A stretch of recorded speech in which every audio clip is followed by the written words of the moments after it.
Hello Taurus, good to see you. Come on in. I've got some sad news. I was just called by the family of a lady to go to the hospital. She was on the verge of death, to provide her with some comfort, which of course I willingly did. And the sad news is that on the drive back from the hospice, she passed away. So my thoughts are with her, and who knows, maybe she will be with us while we do this reading now. I hope so. I know that she's in the next phase of life, because that is in store for us all. Now, I'm going to say that I'm going to use a deck of cards by a lady in San Francisco called Eden Galanta. She produced a deck which she calls Cheminée. I acquired it recently and have had an immediate deep response from them, and it's provided me with excellent results. So I'm going to use that deck as we go through. That will do the trick as we go through our reading together now. So I'm very excited and proud to be providing you with this reading, particularly on this occasion, to mark the memory of that dear woman. Let's see what is in store for you, shall we? And we shall go from there. And is anything coming out? That is the Seven of Swords. I've got a feeling that might have a particular interesting thing to say to you. You never know. And it's obviously come out for a reason. I think it's to provide you with solace in relation to something, but I don't want to get ahead of it. The Priest, Major Arcana number 5, the Priest. That's come out clearly, would you say? I think so. What is it? I'm not all that familiar with this artwork. That's the Priestess. That's a very interesting card for you to have at this time of year. Christmas, of course, for many people. Hanukkah, and a couple of very important Hindu ceremonies as well. This has clearly come out, and that is the World card. A very fascinating image it is as well. I do hope you enjoy this reading. I'm sure you will. I'll try and keep it relatively brief because I know it's a very busy time of year for you, and so we shall get into it. So I'm just going to use 5 cards. There is the Prince of Cups. Fascinating. Okay, as usual, come down, sit down next to me so we can have a good look at the imagery on these cards together while I do your reading for you. All right, here we go. Let me just, I told you the artwork is quite extraordinary, isn't it? Now, we're going to deal firstly, and as grown-ups, with this card here that has come out first for you. Now this is the Seven of Swords, swords to do with the mind. Well, here we have, well, I'll call this the central sword going into a tree, the limb of a tree, and there are 1, 2, 3, 4, 5, 6, of course, other swords poking into it. The tree, it seems, is wounded. The tree, it seems, is bleeding. And it seems to me as if there will be a moment during this period where you will have thoughts, I think, of futility, of inertia, of it can't be done. Now here is this central sword. There is another sword here, and I'll use the illusion of the classical planets. Here is the sword of Saturn, I'll call it, which says that, oh, I'm not going to do this because it's too hard. Here is the sword of Mercury and communication, which says, well, there's no point in me trying to do this because nobody is going to understand what I say. Then next we have another sword. Who might this be? This might be the sword of Jupiter. There is no luck on my side, therefore why bother to embark? The sword of Mars. I have no energy to do it. It's not within me to do it. the sword of Venus. Well, there is nobody who loves me if it's not being appreciated, and if I won't receive appreciation, then what is the point? And then finally here, the moon, the subconscious moon, that it doesn't feel right for me to do something. It just doesn't feel right. And yet, we have this spirit of you above, whereas in this life you are the worm, the thing made up inside of the earth, inside of matter, the caterpillar crawling around matter, crawling through trees and limbs, but which then develops a cocoon and emerges as a butterfly, your spirit, the real you, returning to yourself, the real you. Because of course you didn't start here, you came here. You came from a place of unity with all and with the divine, and came into matter to experience things of matter and time. And here it is. This part of you learns from these things. It learns what is this subconscious problem within you, the Lord of unstable effort. I have for me the moon ruling, I think the third decan of Aquarius, the 9th of February to the 18th of February. Now, the emotions of the moon cloud the intellectual qualities of Aquarius.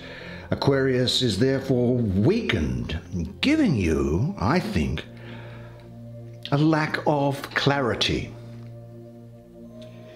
You have a lack of clarity. I think it's as if you are feeling ineffectual. Now, this is probably just for a moment. It's not something that's going to be with you all through the month. It may be a feeling that you have where there's a sense of helplessness or hopelessness, or what's the use, in the way that I've discovered it, a feeling of being ineffectual, a feeling perhaps of being inept, where there is some degree of mental procrastination. You put off things, or where you are just doing enough, just coasting.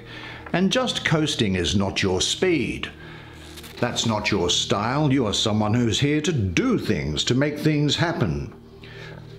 Perhaps you're working beneath your own standards, is what I find here. There is, I think, a period here where there could be a lot of self-doubt, where your mind is distracted at a time that you need to be focused. But it's your subconscious doubts which dominate. It's the moon, it's the subconscious doubts dominating you. And this 7, the numerology of 7, I have associated with the planet Venus and with an area of divine emanation, actually, that is about overcoming things, which is actually about victory over these things, where you release sabotaging patterns in your mind. You know, there is an angel which is associated with this energy here, and the angel's name is Manukoel. Now, that angel's name substitutes for that of the word Lord in a book of the Old Testament, or the Hebrew Bible known as the Book of Psalms. And I'm pretty sure it's Psalm 38, verse 22, which says, "Do not abandon me, O Lord, my God, be not far from me." And then verse 23, I'm sure, goes on to say, "Hasten to my aid, O Lord, and be my deliverance." Now, meditating on those verses, chapter 38, verses 22 and 23, your impulses towards self-pity, retaliation, and revenge are swept away. It will replace your thinking with the understanding that you are the creator of your own circumstances, and what you have created, you can change. You know, there's something else which needs to be said in relation to this, because it's sitting above this card of the, well, it's sitting above the card of the world, which is very spiritual, and with the priestess, which brings great comfort here. And I'll say this in relation to this card, and this is the message for you, and it is: there is nothing you cannot be, there is nothing you cannot do, there is nothing you cannot have.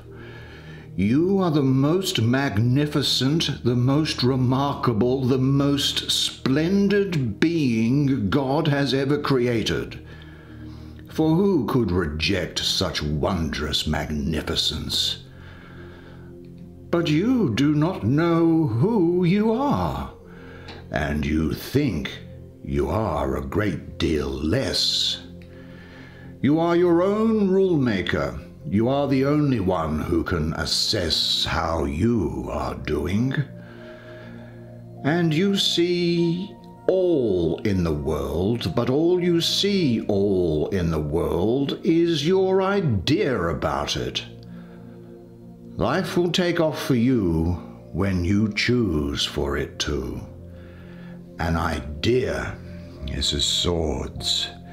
The idea becomes a thought becomes a word. Say the word out loud, because words have power and reverberate all throughout eternity. A word then becomes action.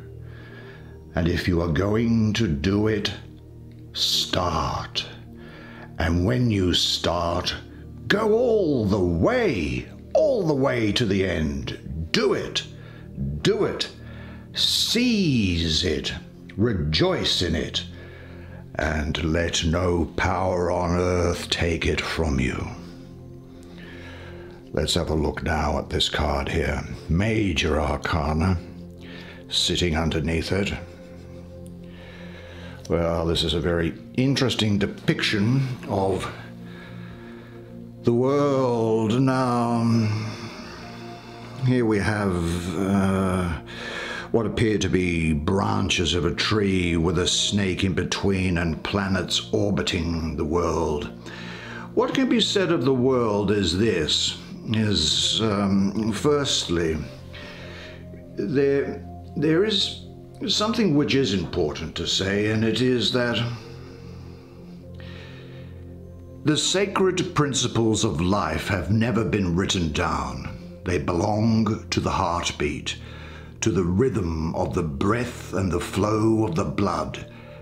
They are alive like rain and the rivers waxing and waning of the moon. Now, if you learn to listen, you will discover that life, the Great Mother, is speaking to you, telling you what you need to know. There is, if you like, this image here, which is surrounded by blue, the waters, the depths of emotion. But the question is that what does this major arcana, the final major arcana, that of number 21, have to say to you? And I think really it's sort of saying to you, there's no zodiacal sign attribution to this card for me. In fact, even if there were a planet, I might call it Pluto here, but this is the great one of the night time. This is talking about the completion of a project. Your efforts are finally paying off. It's been a long, hard haul for you, but you're almost there. And it is a reminder for you to take control of your own destiny, the power of your will to get results. Maybe that you are coming along to obtaining new levels of spiritual understanding. Just have this thought which is coming through, and it is, you are the entire universe of love, of delight, of joy.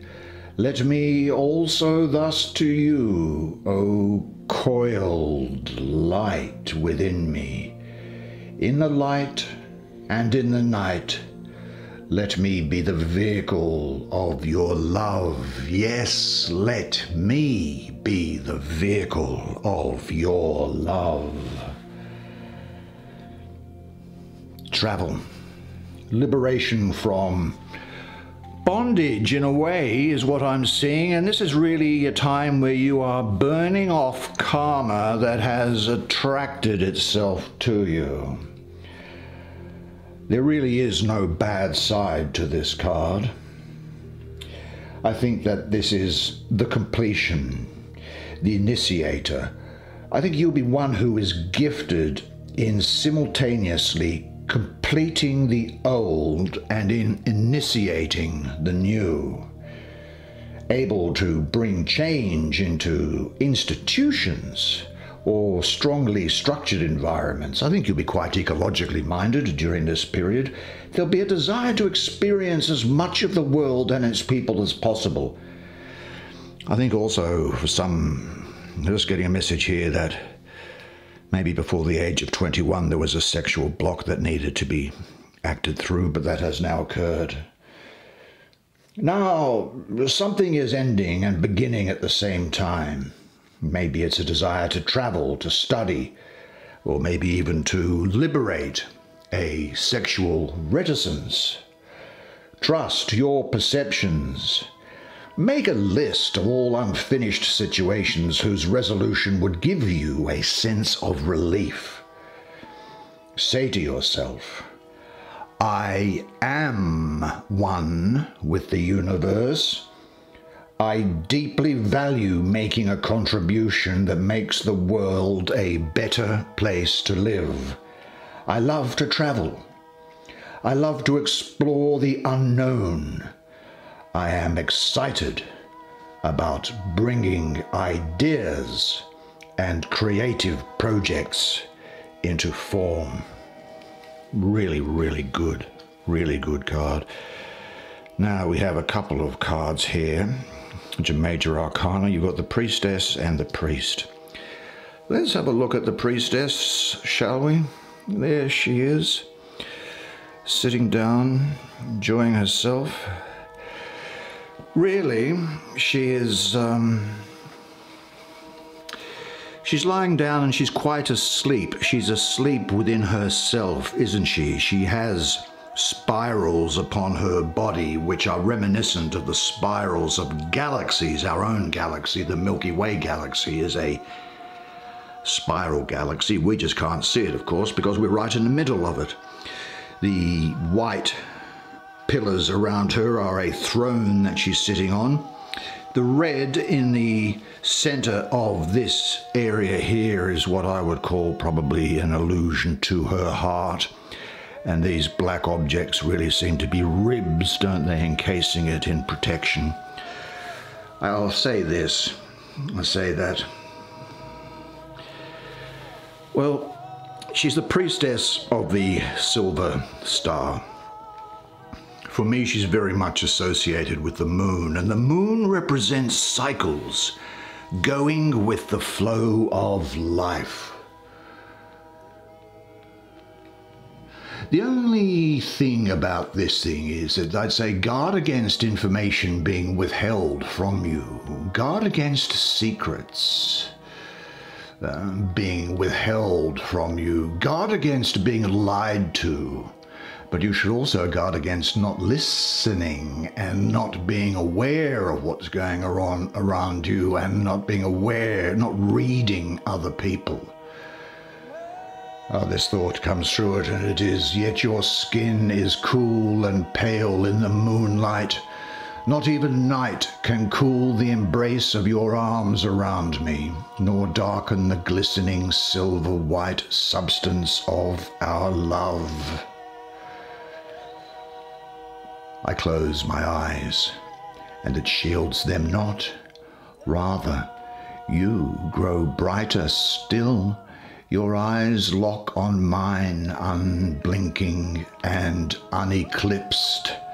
O mother, O lover, O child. Yeah.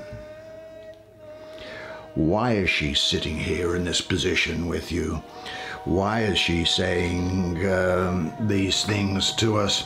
I think she's talking about balance and intuition. I think you'll have a high degree of intuition during this period.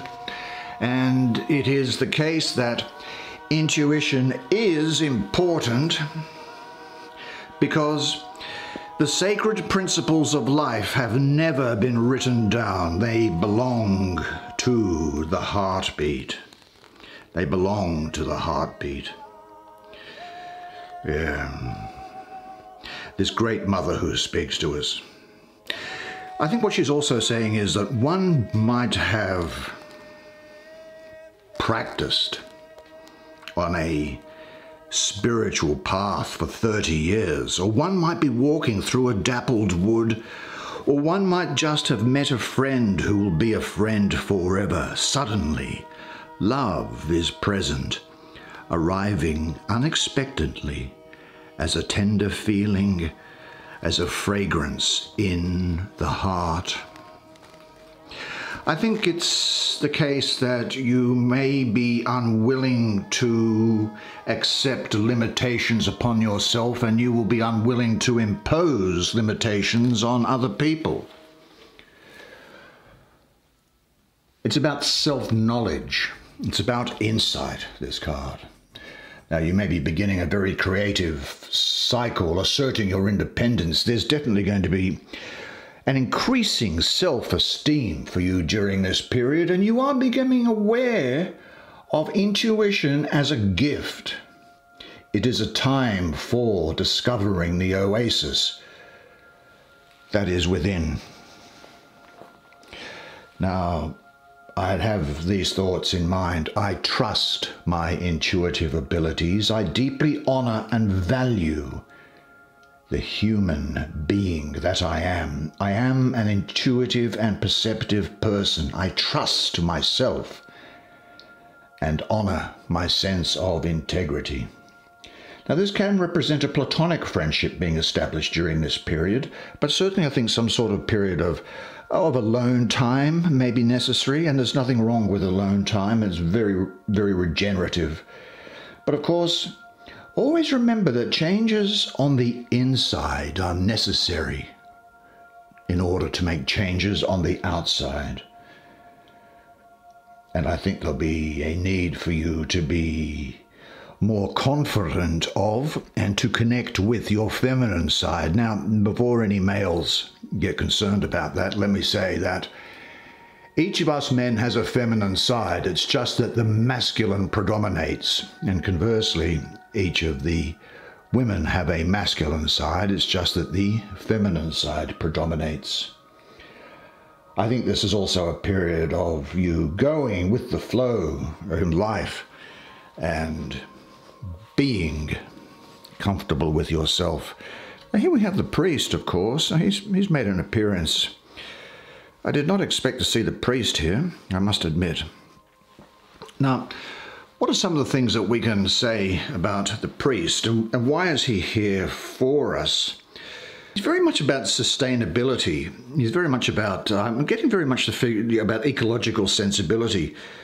And that is, how can we speak about sustainability without speaking about the sustainer? Yeah, very much of that in there. I think that what it's also saying to you is to give up all worries, and there is no worse worry than yourself. When you are occupied with yourself, you are separated from the divine. The way to the divine is but one step, the step out of yourself. There are no shadows in which deceptions can be born, no dance of appearances. Love is the dominant force, and in its light there is no deception. Love is the currency of the universe. Now, priest, major arcana number 5, numerologically I normally have a problem with number 5 because it's about some degree of instability. So he's in here talking about things shaking up in your life. And he is the magus of the eternal gods. he indicates that there might be some need for you to go along with some of the rules and regulations in society at the moment. Don't be a revolutionary. Don't be like Che Guevara and start a revolution. This is what this was saying as well. Let me pull this out so you can see it. This also was talking about kind of going with the flow and things at the moment. This is card is Venus ruling Taurus with the moon exalted. So you've got tremendous energy in your favor this month in December, Taurus, because this card here is one of yours. It's saying that, hey, I'm here, and I've got Venus, the planet of love, beauty, and money, which is good about standard of living and material things for you, and the moon exalted, which is a degree of intellectual and subconscious and intuitive perception about what is right, what constitutes love, and what it is that you do want. I think that there's going to be a period of quite... this is the priestess, I think, which is sitting down at his feet, and she's holding a flower. This is the priestess in that form. Maybe she's in a younger form of the priestess. And he's holding a scythe, as one might expect with the figure of death. But I think that in this position where he is up here, what I see here is that you will do well if you're in a work environment which is actually quite complex and large. So it could be within education, could be within healthcare, it could be within corporations, it could be within large professional services firms. You'll do very well for those people who are involved in large areas, large corporate areas is what I see. And he's sort of saying that, how are you now, my husband, that is my bride? What word must I remember? Nail me to the door of your enemy, to the door of the marketplace, to the door of your tomb, that naked and unknowing, even I may be a sign of your devotion to all of your lovers. Yeah. Maybe you feel that you're trapped by blindly following a religion or a doctrine blindly without questioning it, or you're starting to feel that you're in conflict with it. Possibly there could be some strife in the workplace, and I'm getting that from the number 5, which is associated here. He's Major Arcana 5. There could be some problems in the workplace that are preventing you, I think, from getting forward. To the extent that maybe, in a way, you kind of think you're kind of lost and thinking about what is the way forward that I should go from here. That's the type of thing that I'm getting. I would, however, have this thing that I think you'll be very gifted at imparting information and inspiring others. I think you'll be quite committed to the concept of community. And I think you'll be good at listening and speaking, and you'll want to make ideas tangible and usable. There'll be a deep desire to be challenged by new experiences. Yeah. There may be issues around a family, I think, that need to be integrated, is what I'm getting, because it's just so unusual to have this priestess here with her and this kid sitting down at the feet of the priest. So there may be family issues that need to be reintegrated and what have you. I'd have this affirmation in mind, and it is, there is only one voice worth listening to, the voice of my own heart. I honor the sacred within me. I am inspired by learning and teaching. I am a creative and productive person in my family and work life. They're the things that he's saying are going to be you in December.